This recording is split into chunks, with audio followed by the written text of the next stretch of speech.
जय Hind. NIA study hub में आप सभी का स्वागत है। दोस्तों, आज के सेशन में हम कृषि का मशीनीकरण के टॉपिक को कवर करेंगे। प्रीवियस वीडियो में हमने हरित क्रांति और श्वेत क्रांति के दो बहुत ही ज़्यादा इम्पॉर्टेंट टॉपिक को अच्छे से कवर कर लिया है। यदि आपने प्रीवियस वीडियो नहीं देखा है तो एक बार उसे आप जरूर देख लीजिएगा। बहुत छोटा सा टॉपिक है कृषि का मशीनीकरण। बहुत ज़्यादा फैक्चुअल भी नहीं है, बहुत ज़्यादा कॉन्सेप्चुअल भी नहीं है। बस थोड़ी सी कुछ चीज़ें हैं जिन्हें आपको अपने एग्ज़ाम के पॉइंट ऑफ व्यू से याद रखना है। तो चलिए आज के सेशन की शुरुआत करते हैं।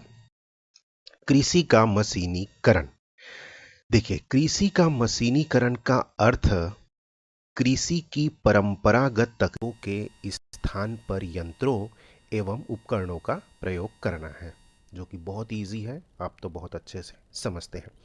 कृषि का मशीनीकरण का मतलब सिर्फ जुताई, थ्रेसिंग के लिए मशीनों का इस्तेमाल करना ही नहीं, बल्कि मशीनीकरण का एक बहुत बड़ा दायरा दूसरे क्षेत्रों में भी मौजूद है, जैसे सिंचाई में, बाजारों तक परिवहन में और उपज का प्रसंस्करण करने में। अब यहाँ पे दो वर्ड आए हैं, इस की वर्ड को थोड़ा सा समझते हैं, और वो की वर्ड है थ्रेसिंग। थ्रेसिंग का मतलब ये होता है कि जैसे ही आप फसलों की कटाई करते हैं, मतलब हार्वेस्ट करते हैं, इनको काटते हैं, उसके बाद से जो दाने होते हैं उसमें, है ना, इनको इससे, इस डंठल से अलग करने की प्रक्रिया ही क्या कहलाती है? थ्रेसिंग कहलाती है। और हार्वेस्टिंग का मतलब क्या होता है? इसको काटना और इसको एक जगह इकट्ठा करना, ये क्या कहलाता है? हार्वेस्टिंग।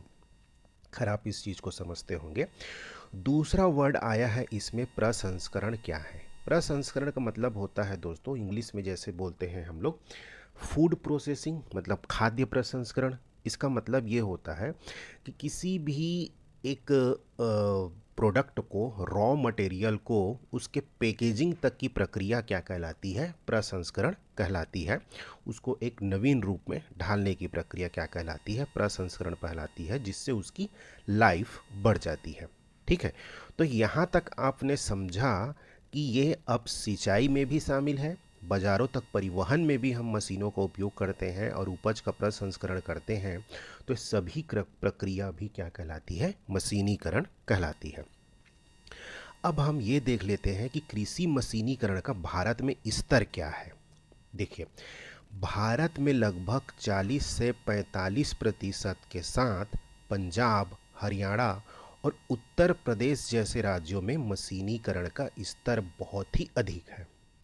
क्यों अधिक है? क्योंकि यहाँ पे जो किसान हैं उनके पास, एक तो वैसे भी धनी किसान है पंजाब हरियाणा में, डबल डबल फसल लेते हैं इस वजह से।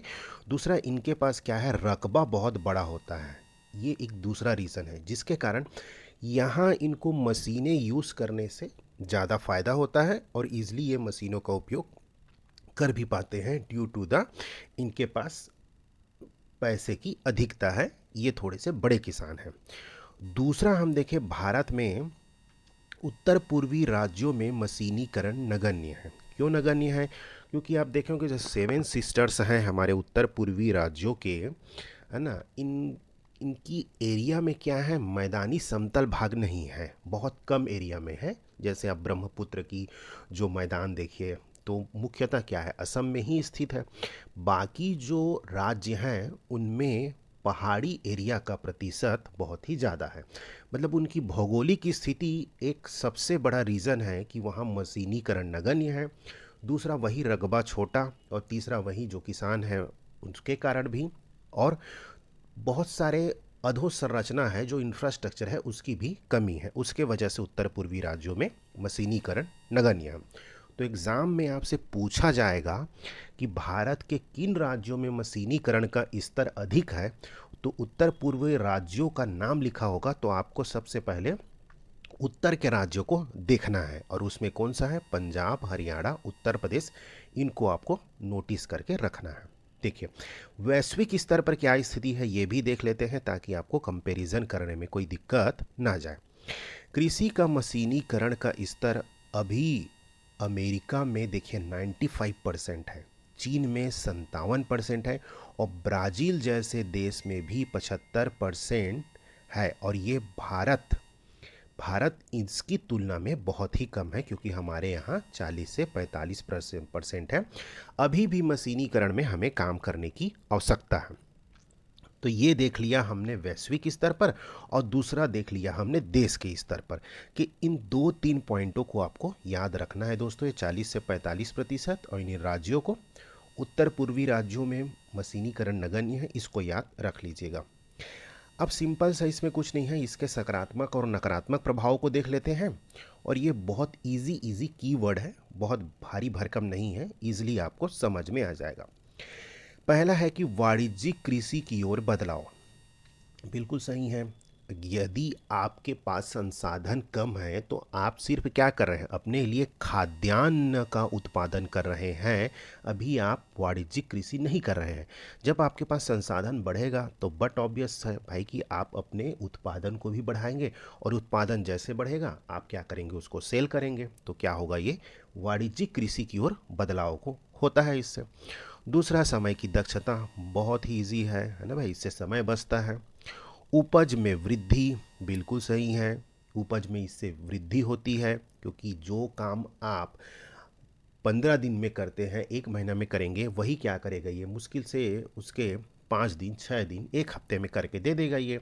उस हिसाब से क्या होगी, आपकी उपज भी बढ़ेगी, टाइम का बचत होगा। तो दूसरी बात, आपका जो क्या है, दक्षता बढ़ेगी, इससे क्या होगा, उपज भी बढ़ेगी।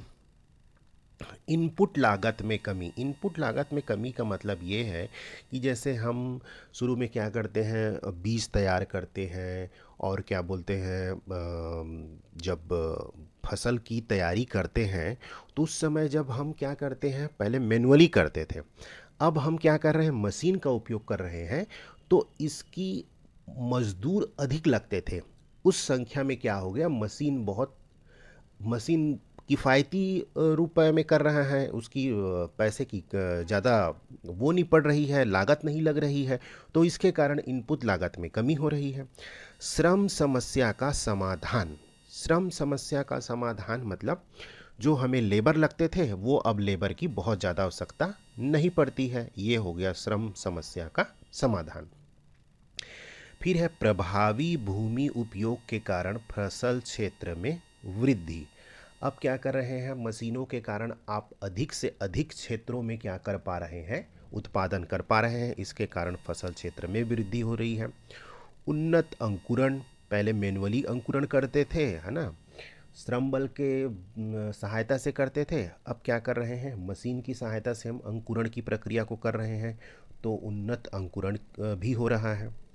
जनशक्ति उत्पादकता में वृद्धि। इसका सीधा सा मतलब ये है कि कोई भी मज़दूर पहले अपने हाथों से काम करता था, वही मज़दूर को क्या कर रहे हैं, आप उसकी कौशल को बढ़ा रहे हैं, किसके माध्यम से, मशीनों को चला करके। तो इसके कारण जनशक्ति उत्पादकता में भी वृद्धि हो रही है, इसका यही मतलब है। संसाधनों जैसे भूमि, श्रम, जल का इष्टतम उपयोग। भाई जैसे आप देखिए कि हम सिंचाई जब करते थे, अब आजकल एक क्या आ गया है, ड्रिप इरिगेशन। मतलब वो क्या करता है, मशीन आपने लगा दिया और बूंद बूंद करके क्या करता है, उस पौधे तक पानी को पहुंचाता है। तो हम क्या कर रहे हैं, इस मशीन के माध्यम से जल का इष्टतम उपयोग कर रहे हैं। वैसे ही क्या कर रहे हैं, भूमि और श्रम बल का भी हम अधिक से अधिक स्तर तक उपयोग कर पा रहे हैं, उससे अधिक से अधिक हम काम ले पा रहे हैं, अधिक से अधिक सर्वोत्तम उपयोग कर पा रहे हैं। इसी को कहा जाता है इष्टतम उपयोग। मतलब कि न तो जल अब वेस्ट हो रहा है, न तो श्रम बल वेस्ट हो रहा है, न तो भूमि वेस्ट हो रही है। क्यों? क्योंकि अब हम मशीन की सहायता से काम कर रहे हैं। तो ये इसका हो गया। फिर आता है कि किसानों को खेतों पर होने वाले बहुत से श्रम साध्य, थकाऊ और कठिन कामों से मुक्ति मिलती है। बिल्कुल सही। अब श्रम बल के स्थान पर मशीन काम कर रहा है, तो इनको तो मुक्ति मिलेगी ही भाई, है ना। फिर नेक्स्ट आते हैं, पशुपालन, डेयरी और मत्स्य पालन में भी मदद मिलती है। बिल्कुल सही है।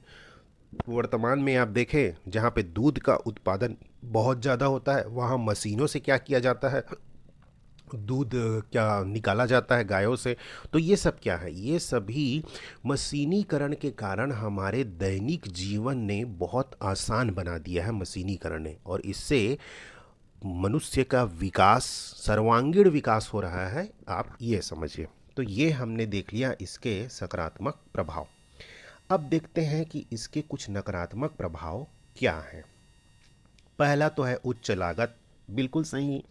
जो छोटे किसान होते हैं उनके लिए इनिशियल मतलब स्टार्टिंग में बहुत ज़्यादा पैसा इन्वेस्ट करना उनको रास नहीं आता, उनके लिए वो क्या हो जाती है, लागत बढ़ जाती है। तो ये क्या करते हैं, बड़े किसानों को इसका ज़्यादा फायदा होता है, तो उच्च लागत होती है। रोजगार, कृषि रोजगार में कमी। ये रोजगार नहीं, कृषि रोजगार मतलब जो कृषि क्षेत्रों में संलग्न होकर रोजगार प्राप्त करते थे उनके जगह मशीनों ने ले ली है, तो इसके कारण कृषि रोजगार में भी कमी होती है। फिर होती है प्रदूषण की समस्या। बिल्कुल सही। आप डीजल, पेट्रोल जैसी गाड़ियों से, मशीनों से जब आप काम करते हैं तो इससे प्रदूषण की समस्या भी बनती है। कौशलगत कमी। कौशलगत कमी का मतलब ये है कि जो कुशल होते हैं वही क्या कर सकते हैं, मशीनों का उपयोग कर पाते हैं, तो इसके कारण कौशलगत कमी भी इसमें दिखाई देती है। छोटी जोत पर कम प्रभाव। बिल्कुल सही है। जितना बड़ा एरिया रहेगा, आप गांव में भी देखते होंगे कि बड़ी बड़ी मशीनें आती है, वो अपने ओर से कहती है कि भाई हमें बड़े क्षेत्रफल में वो आसानी से काम कर सकते हैं, छोटे क्षेत्रफल में काम करने में उन्हें दिक्कत होती है, तो छोटे जोत पर ये कम प्रभावी होते हैं। फिर है ऊर्जा खपत। बिल्कुल, जो पेट्रोल लगेगा, जो डीजल लगेगा, जो इलेक्ट्रिसिटी लगेगी, तो इसके कारण ये ऊर्जा भी खपत भी हो रही है, तो एक इसका नकारात्मक प्रभाव ये भी है। फिर है पारंपरिक कृषि कौशल एवं ज्ञान का विलोपन। ये बहुत ही अच्छा पॉइंट है कि जो पारंपरिक रूप से हम कृषि करते आ रहे हैं और जो हमारा ज्ञान पीढ़ी दर पीढ़ी एक दूसरे को ट्रांसफ़र हो रहा था, वो अब क्या हो रहा है, मशीनीकरण के कारण वो कौशल अब धीरे धीरे ख़त्म हो रहे हैं, क्योंकि इन सभी का स्थान किसने ले लिया है, मशीनों ने ले लिया है। तो ये कुछ नेगेटिव इसके पॉइंट है, इसको आपको क्या करना है, अच्छे से तैयार करना है, ताकि एग्ज़ाम में ये पूछा जाए आपके, तो सकारात्मक के साथ एक दो पॉइंट नकारात्मक चीज़ों को दे सकता है और वो आपके समझ को चेक कर सकता है। अब देखिए, कृषि में मशीनीकरण का उपयोग कहाँ कहाँ पर कितने परसेंटेज में हो रहा है हमारे देश में, ये भी जान लेते हैं। इससे क्वेश्चन बनने की संभावना है। हमने एक बढ़िया फ्लो चार्ट आपके लिए बना दिया है ताकि समझने में आपको आसानी हो। सबसे पहले आता है मृदा कार्य और बीज बिस्तर तैयारी, मतलब सीड बेड जो प्रिपरेशन करते हैं, और मृदा कार्य मतलब सॉइल का जो वर्क होता है उसमें हम क्या कर रहे हैं, 40% यूज़ कर रहे हैं मशीनों का। ठीक है। बीज बोने की क्रिया और रोपण में हम कितना परसेंट यूज़ कर रहे हैं, 29%, मतलब इस प्रक्रिया में मशीनों का उपयोग कम हो रहा है। पौधों को सुरक्षा प्रदान करने के लिए, जैसे आपने देखा होगा बड़े बड़े नेट लगाए जाते हैं, है ना, और अलग अलग प्रकार की मशीनों का उपयोग किया जाता है पौधों को सुरक्षित करने के लिए, तो उसमें हम कितना, 34% यूज़ कर रहे हैं। सिंचाई के लिए हम उससे थोड़ा सा ज़्यादा, 37% यूज़ कर रहे हैं। और सबसे ज़्यादा उपयोग मशीनों का हो रहा है वो हार्वेस्टिंग और थ्रेसिंग में हो रहा है। हार्वेस्टिंग का मतलब और थ्रेसिंग का मतलब मैंने आपको पहले ही समझा दिया।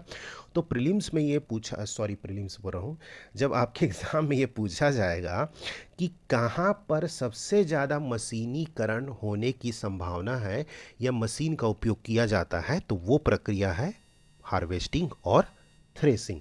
तो इसको आपको बहुत अच्छे से तैयार करना है।